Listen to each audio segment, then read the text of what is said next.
প্রকৃতি ও জীবন অনুষ্ঠানে আপনাদের সবাইকে স্বাগতম। বাংলাদেশে জীববৈচিত্র্য, প্রকৃতি ও পরিবেশের নানা বিষয় নিয়ে আমাদের এই অনুষ্ঠান প্রকৃতি ও জীবন। আমাদের জীবন আর প্রকৃতি একে অপরের সাথে গভীরভাবে জড়িত। এর নদ নদী, জলবায়ু, গাছপালা, প্রাণী, আমাদের সাথে এদের সম্পর্ক, সচেতনতা ও করণীয় তুলে ধরতে আমাদের এই অনুষ্ঠান।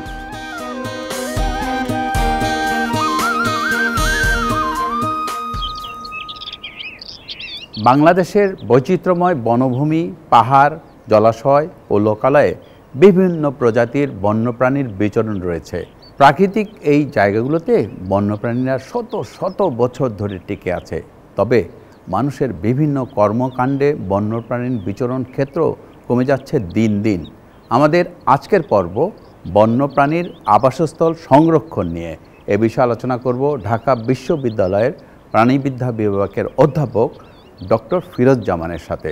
তবে তার আগে চলুন দেখে আসি প্রকৃতি ও জীবন দলের বন্যপ্রাণীর আবাসস্থল সংরক্ষণ নিয়ে কিছু তথ্য ও চিত্র।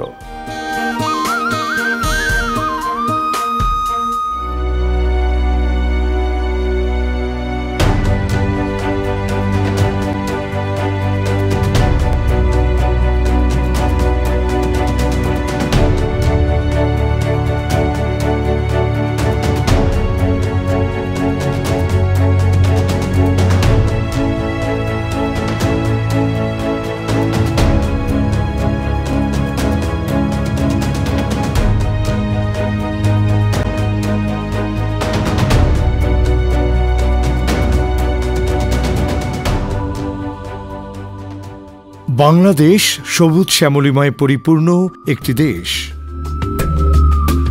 ভৌগোলিক অবস্থান ও ঋতু বৈচিত্র্যের কারণে এদেশে বিভিন্ন ধরনের বন গড়ে উঠেছে।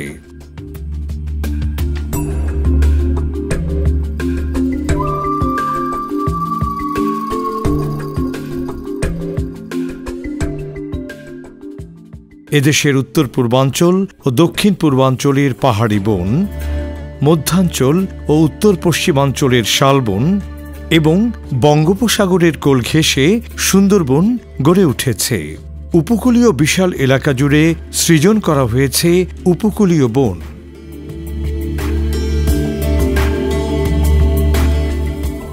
গ্রামীণ বাংলাদেশের সর্বত্র রয়েছে গ্রামীণ বন বা ঝোপঝাড়। এসব বন বন্যপ্রাণীর প্রধান আবাসস্থল।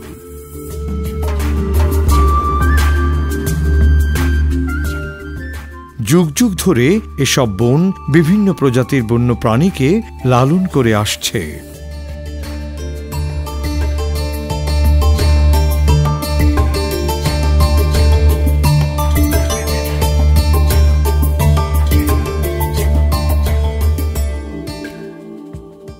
এদেশের নদ নদী, খালবিল, হাওর বাওড় প্রভৃতি জলাভূমিতেও বন্যপ্রাণী বিচরণ করে।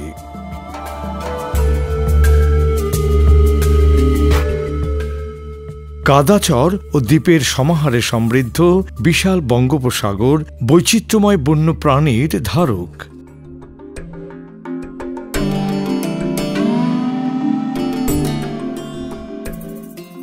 প্রতিটি প্রতিবেশ ব্যবস্থা তার স্বকীয় বৈশিষ্ট্য নিয়ে বিভিন্ন প্রজাতির বন্যপ্রাণীর আবাসস্থল হিসেবে কাজ করছে।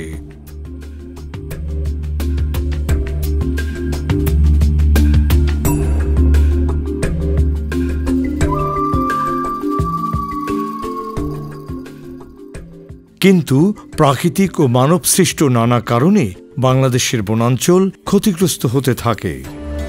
অবৈধভাবে বৃক্ষ নিধন, কৃষিকাজ, ঘরবাড়ি তৈরি ও কলকারখানা স্থাপনের জন্য শালবন ও পাহাড়ি বন ব্যাপকভাবে ধ্বংস হতে থাকে। ফলে এসব বনে বিচরণকারী বন্য প্রাণীগুলো আবাসস্থল হারিয়ে বিপন্ন হয়ে পড়ে।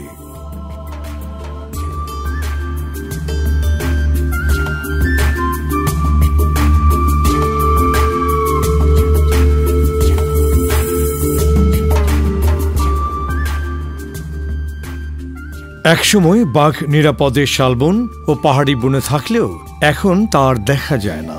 বাঘের শেষ আবাসস্থল হয়েছে সুন্দরবন।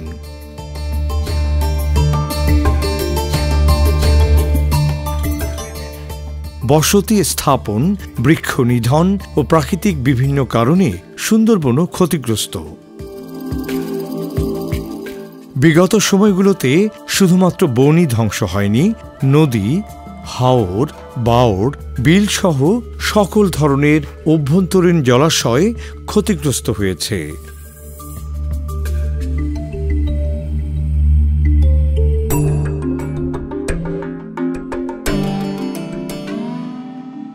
ক্ষতিগ্রস্ত হচ্ছে বাংলাদেশের বিস্ময়কর প্রাণীরাজ্য বঙ্গোপসাগর ও এর দ্বীপসমূহ।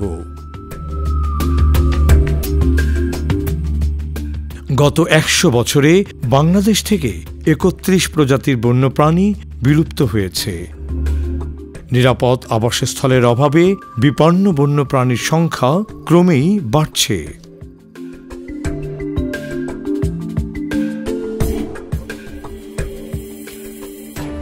বন্যপ্রাণীর আবাসস্থল সংরক্ষণে নানা কার্যক্রম বাস্তবায়ন করা হচ্ছে।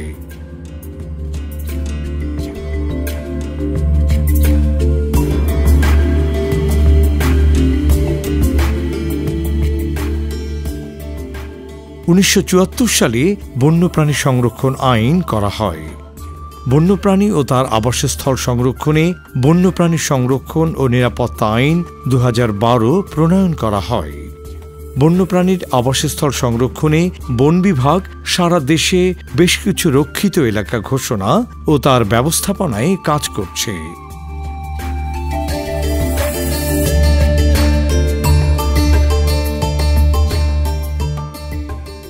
বাংলাদেশে বন্যপ্রাণী অভয়ারণ্য রয়েছে। সকল ধরনের বন্যপ্রাণী ও তার আবাসস্থল সংরক্ষণের জন্য বন্যপ্রাণী অভয়ারণ্যে বন্যপ্রাণী শিকার, গুলি করে মারা এবং ধরা সম্পূর্ণ নিষেধ।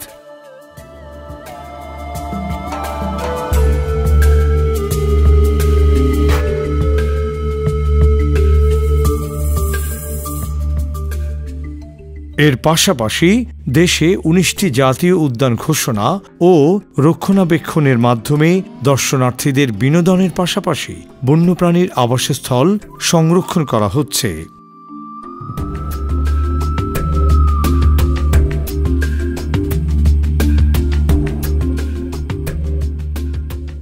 পৃথিবীর মহাবিপন্ন পাখি শকুনের আবাসস্থল সংরক্ষণে খুলনা, সিলেট, বরিশাল, ঢাকা ও চট্টগ্রামের বিশাল এলাকা জুড়ে ২টি শকুনের নিরাপদ এলাকা ঘোষণা করা হয়েছে।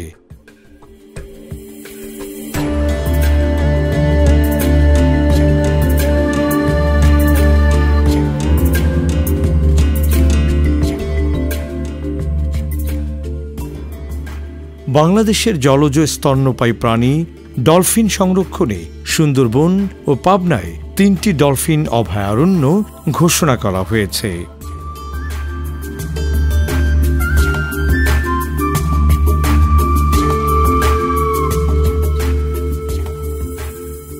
ডলফিনের আবাসস্থল নিরাপদ রাখতে ডলফিন সংরক্ষণ দল গঠন ও তাদের প্রশিক্ষণ প্রদান করা হয়। এ দলের সদস্যরা ডলফিন শিকার বন্ধে নিয়মিত টহল, বিপদগ্রস্ত ডলফিন উদ্ধার ও প্রকৃতিতে অবমুক্তকরণে গুরুত্বপূর্ণ ভূমিকা রাখে।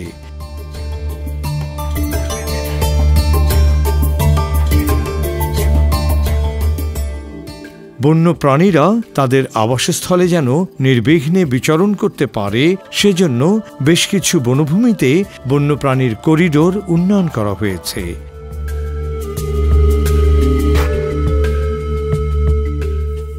এছাড়া বন্যপ্রাণীর আবাসস্থলে খাদ্যের যোগান নিশ্চিত করতে বিভিন্ন ধরনের ফলদ বৃক্ষ রোপণ করা হয়েছে।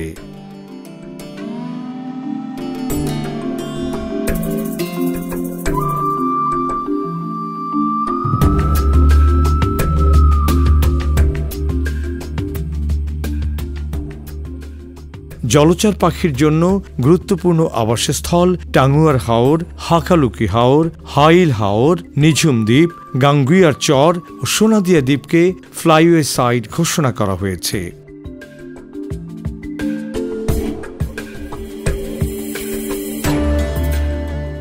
এসব জায়গায় নিয়মিত গবেষণা, পাখি সংরক্ষণে স্থানীয় জনসম্পৃক্তকরণ এবং গণসচেতনতার কাজ অব্যাহত রয়েছে।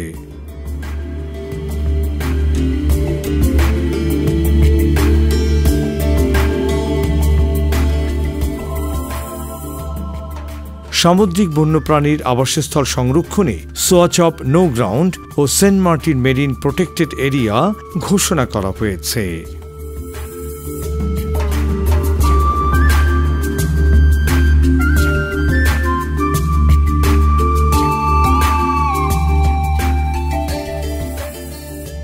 বন্যপ্রাণীর আবাসস্থল সংরক্ষণে আরও গবেষণা এবং গবেষণায় প্রাপ্ত ফলাফলের ভিত্তিতে সংরক্ষণ কার্যক্রম বাস্তবায়ন করা প্রয়োজন।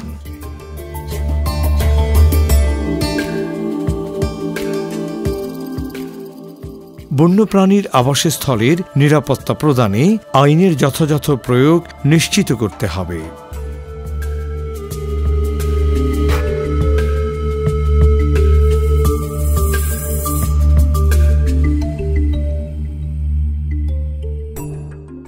স্থানীয় মানুষকে তার কর্মকাণ্ডের মাধ্যমে প্রাকৃতিক বন ও জলভূমির যে কোনো পরিবর্তনের ব্যাপারে সতর্ক থাকতে হবে।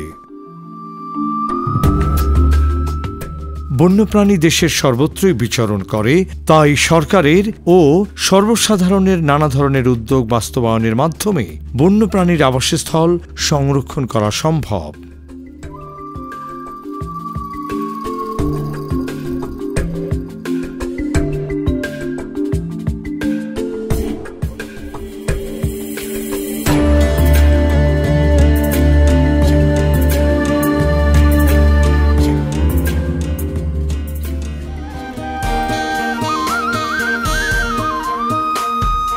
দর্শক মণ্ডলী, আমরা তখন দেখলাম বন্যপ্রাণীর আবাসস্থল সংরক্ষণ নিয়ে বিস্তারিত প্রতিবেদন। এবার কথা বলবো আমাদের আজকের অতিথি অধ্যাপক ডক্টর ফিরোজ জামানের সাথে। কেমন আছেন? হ্যাঁ, ভালো আছি। আপনি তো শিক্ষকতা করছেন এবং বন্যপ্রাণী নিয়ে বহু বছর ধরে কাজ করছেন। আমাদের একটু বলবেন যে বাংলাদেশে তো অনেক অঞ্চলে বন্যপ্রাণীর বিচরণ, তবে দেশের বন্যপ্রাণীর মূল আবাসস্থল কোথায়? আসলে বন্যপ্রাণী মানে যে বনে থাকবে এর কোনো কথা নেই, সারা দেশে অবশ্যই আছে, বনে এবং বনের বাইরেও। তো মূল আবাসস্থল বা বন্যপ্রাণীর যেটা, এটা আসলে স্পেসিস এবং গ্রুপ অফ অ্যানিম্যালসের উপর ডিপেন্ড করে। এবং সুন্দরবন হলো অ্যাকচুয়ালি আমাদের প্রধান সুন্দরবন ছাড়াও যে বড় বড় ফরেস্টগুলো আছে, বিশেষ করে চিটাগাঙ্গের কক্সবাজারের এদিকে, সিলেটের এদিকে, সেই জায়গাগুলো, রামাকালেঙ্গা এবং আমাদের যে সাতছড়ি আছে, লাওয়াছড়া আছে, আমাদের নদী অববাহিকাগুলোতে এবং সমুদ্র তীরবর্তী যেসব দ্বীপগুলো আছে সেগুলোতে, হাওর অঞ্চলে, এগুলোই আসলে, এবং বাংলাদেশের কৃষি ক্ষেতে সেগুলোতে কিন্তু প্রচুর পরিমাণে পাখি থাকে।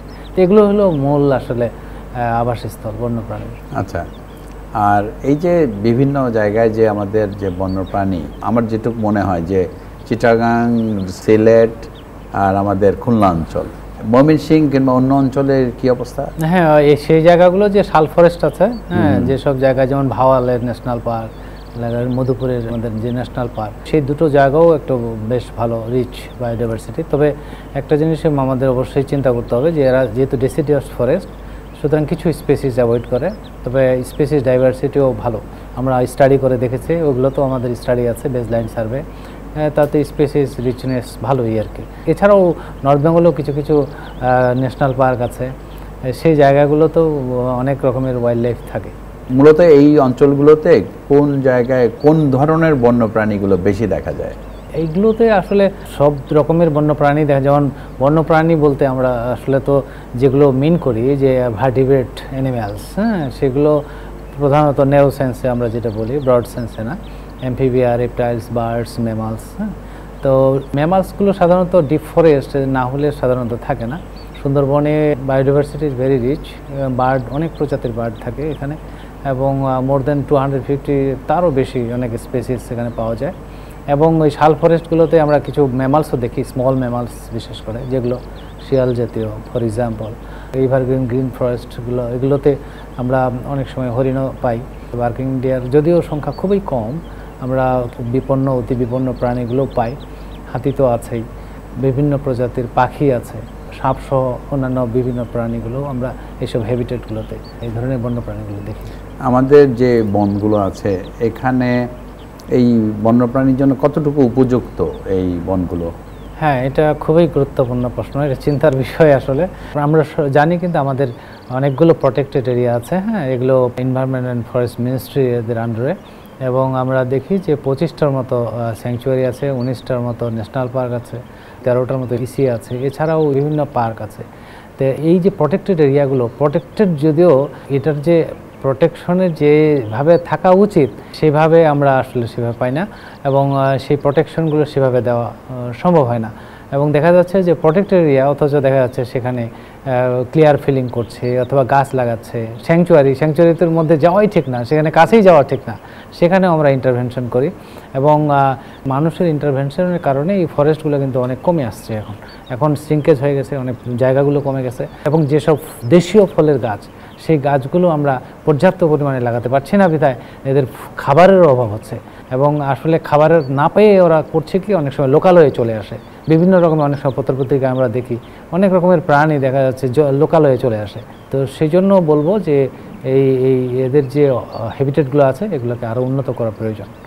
আমাদের যে সংরক্ষিত বনাঞ্চল রয়েছে এর বাইরে যে বন্যপ্রাণীগুলো টিকে আছে এদের কি অবস্থা? বনেই যে বন্যপ্রাণী থাকে তা কিন্তু নয়, আসলে বনের বাইরেও, আমি বন বলতে বোঝাচ্ছি আমি সংরক্ষিত বনাঞ্চল। তো সংরক্ষিত বনাঞ্চলের বাইরেও কিন্তু অনেক প্রজাতির বন্যপ্রাণী থাকে, শুধু খালি পাখি না, আরও অন্যান্য ম্যামালস সহ অন্যান্য বিশেষ করে স্মল ম্যামালসগুলো এরাও আছে। এবং এই বন্যপ্রাণীগুলো অনেক চ্যালেঞ্জের মুখোমুখি এখন, কারণ প্রত্যন্ত এলাকায় যে ছোটো ছোটো জঙ্গলগুলো ওগুলোকে এখন বিলীন হয়ে যাচ্ছে। এগুলো এখন মানুষ তুলে দিয়ে কনভার্ট করছে এগ্রিকালচার ল্যান্ডে, এগুলোতে মানুষ বসবাস করছে, এগুলোতে মানুষ বিভিন্ন ব্যবসা প্রতিষ্ঠান তৈরি করছে, রোডঘাট হচ্ছে, নানান রকমের অ্যাক্টিভিটিস করা হচ্ছে। সুতরাং হ্যাবিটেটগুলো কিন্তু সিনকেজ হয়ে যাচ্ছে এবং প্রায় নিঃশেষ হয়ে যাওয়ার মতো হয়ে গেছে। এই বন্য প্রাণীগুলোও টিকে আছে, কিন্তু যারা টিকতে পারছে, যারা ওই সব জায়গায় নিজেদেরকে খাপ খাইয়ে নিতে পারছে তারাই টিকে আছে, অন্যগুলো সংখ্যা কমে যাচ্ছে এবং সংকটাপূর্ণ হচ্ছে। কিছু বোধহয় বিলুপ্ত হয়ে গেছে, কিছু বিলুপ্ত হয়ে গেছে। পাখির কথা বলেন, অনেক রকমের পাখি যেগুলো শামুক কইর আগে সারা দেশেই পাওয়া যেত, এখন কিন্তু সব জায়গায় পাওয়া যায় না। হ্যাঁ, কিছু বক আছে যেগুলো, যেমন বড় যেটা বক, সেটা কিন্তু আর সারা দেশে পাওয়া যায় না।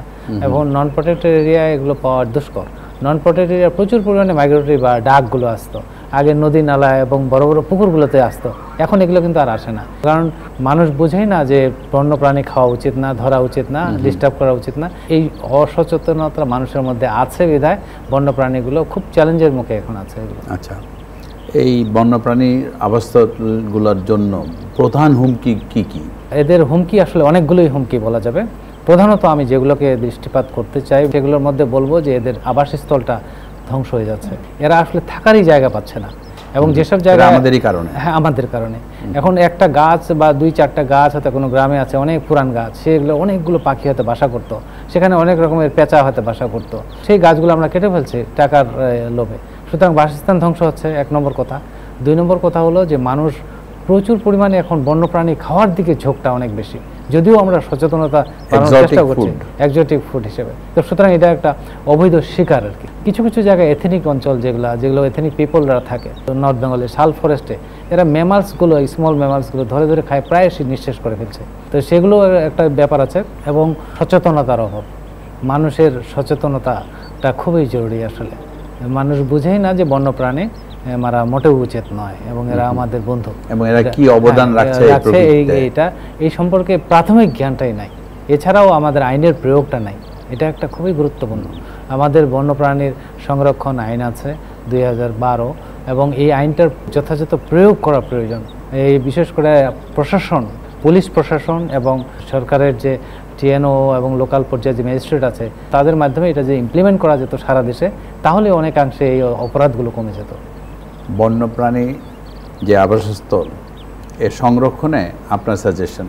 আমার সাজেশন হচ্ছে কি যে এটা আসলে শুরু করতে হবে একদম মানে মানুষকে শেখাতে হবে ক্লাস 1 থেকে, এবং বইয়ে ইন্ট্রোডিউস করতে হবে সিলেবাস হিসেবে, এবং মানুষ বুঝবে যে পরিবেশ এবং বন্যপ্রাণী কোনোভাবেই হাত দেওয়া যাবে না, এদেরকে ক্ষতি করা যাবে না।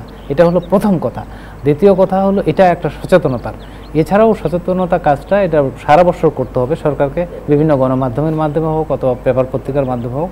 তাহলেই মানুষ বুঝবে বন্যপ্রাণীর আবাসস্থল ধ্বংস করবে না, বন্যপ্রাণীকে মারবে না, এবং বন্যপ্রাণীর উপর যারা ডিপেন্ডেন্ট তাদেরকে আমরা অন্যভাবে অন্য জীবিকায় যদি ধাবিত করতে পারি, এবং ওদের পরিবেশগুলো যদি আমরা সংরক্ষিত রাখতে পারি, বিশেষ করে যে জায়গাগুলোতে, যে জঙ্গলগুলোতে, যে গাছগুলোর উপরে তারা নির্ভরশীল, সেই গাছগুলোকে আমরা যদি রক্ষা করতে পারি, পরিবেশটা রক্ষা করতে পারি, আইন প্রয়োগ করতে পারি, তাহলেই এই বন্যপ্রাণী সংরক্ষণ হবে এই দেশে, এবং সংখ্যা বাড়বে, এবং ভবিষ্যতে আর কোনো বন্যপ্রাণী হয়তো বা বিলুপ্ত হবে না। অনেক ধন্যবাদ, অনেক কিছু জানা গেল আপনার কাছ থেকে। আপনাকেও অনেক ধন্যবাদ।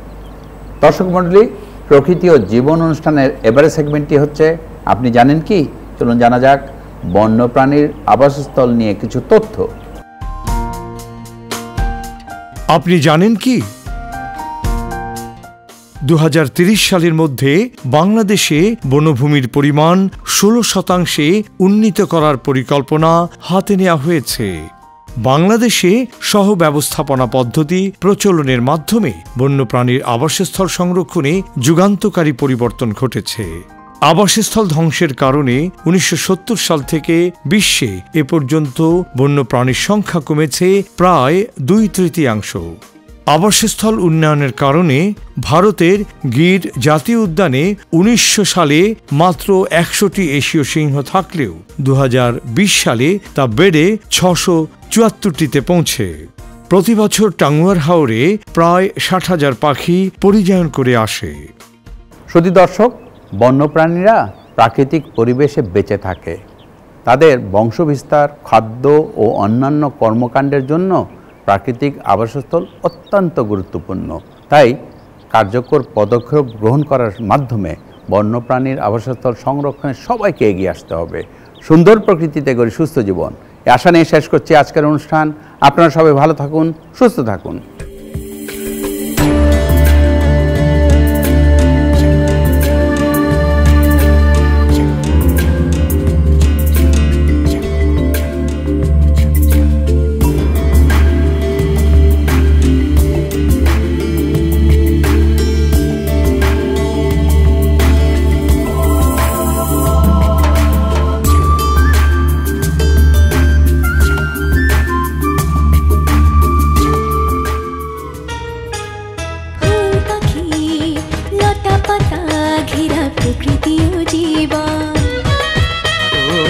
সুন্দর পৃথিবী, মায়াময় প্রকৃতি, বাসবো ভালো সারাক্ষণ।